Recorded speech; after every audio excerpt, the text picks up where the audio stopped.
fundi yako hapa kweli? Fundi niko. Niaje? Niko poa sana. Wewe hii kazi yangu utanimalizia lini?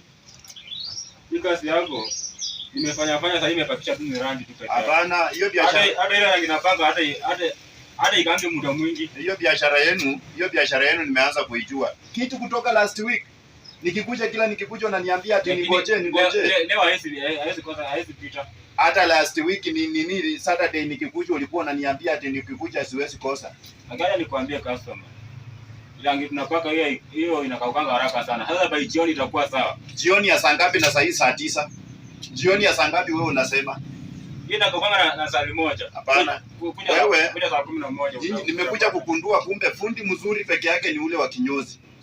Kitu kutoka last week mpaka nikikujanga hapa kila saa unaniambia ati bado inatengenezwa. Tunamalizia customer. Hapana, nyinyi sasa nitakuja kukushika nitakuweka ndani.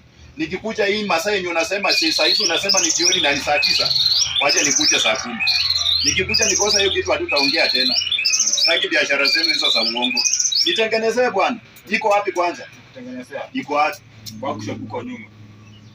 Unaweka kwa workshop na hiyo yenye unatengeneza ni nani na mimi nishalipa pesa. Acha tukumalizie. By jioni vile nimekuambia, nisikize mimi. Itakuwa imeisha. Hiyo Kiswahili yako tunaijua. Hiyo Kiswahili yenu leo hawezi kosa. Unaielewa? Leo tukuje jioni. Itakuja sura nyingine. Saa hizi yenye unaiona sio hiyo, itakuja nyingine. Utashangaa. Ninyi mmeanza kuchezea watu bwana. Itakuwa tu sawa.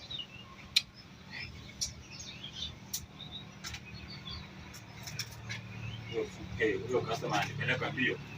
Customer anafaa kuwepo akwe mbwana ndio kitu yake imtokee vile smart. Sasa akiniharakisha na kazi yake muendee mbaya atalaumu nani? Atalaumu bado mimi.